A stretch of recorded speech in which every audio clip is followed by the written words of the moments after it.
Well, in September, we're going to wrap up one major transportation project, the 112th Street widening project in Silver Lake.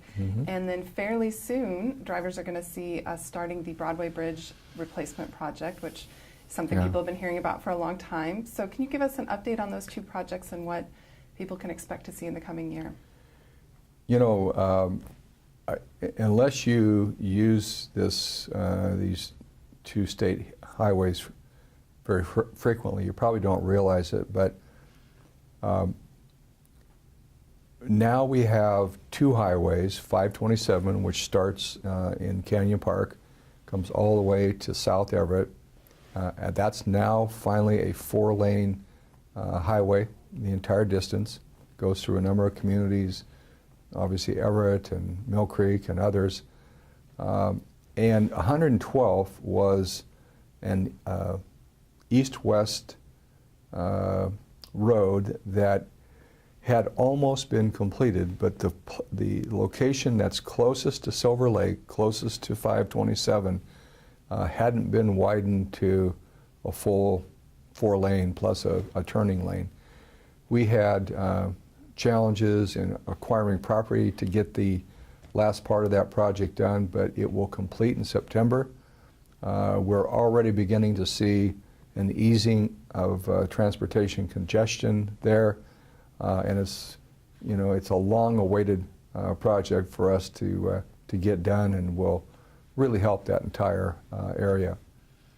Transportation projects continue, however, and we have the Broadway Bridge, which is at Broadway and Hewitt. It's a hump in the road. People don't often know that the reason for that is there's a train track that's running underneath that.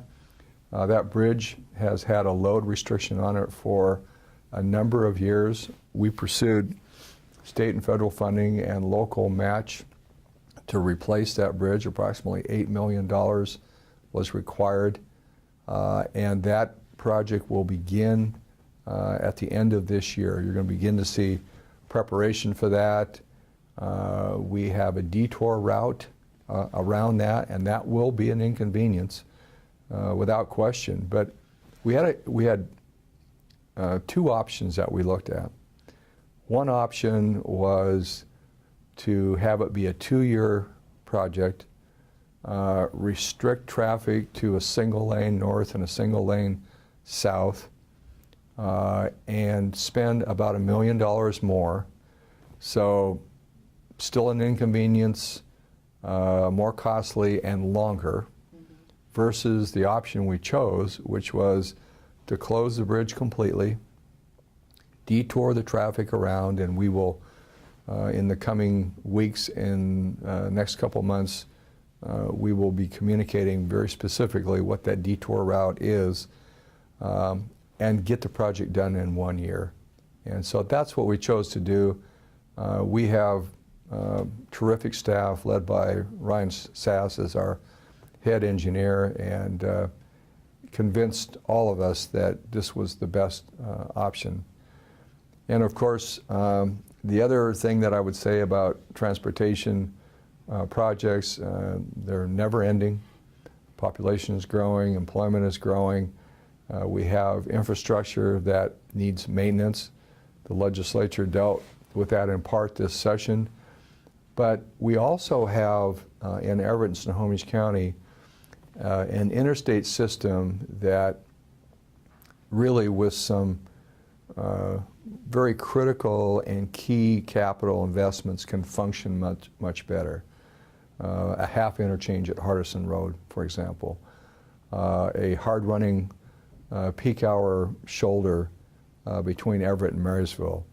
It wasn't 2008, I believe, we finished about a $250 million investment to I-5 through Everett, which did ease traffic, but unfortunately the congestion just moved farther north.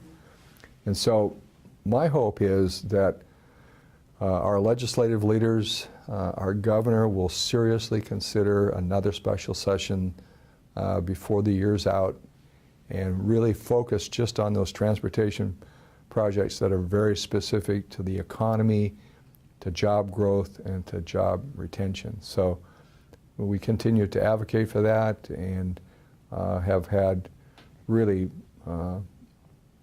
great opportunities for our legislators to see what we're talking about, and I really appreciate how their willingness to come here and listen and to see. And so we'll have more about that in the future, but I think that another special session could be warranted just to deal with transportation. Well, Mayor, thank you so much for talking with us today. And thank you for joining us for the Mayor's Update, and we hope you'll be back next time.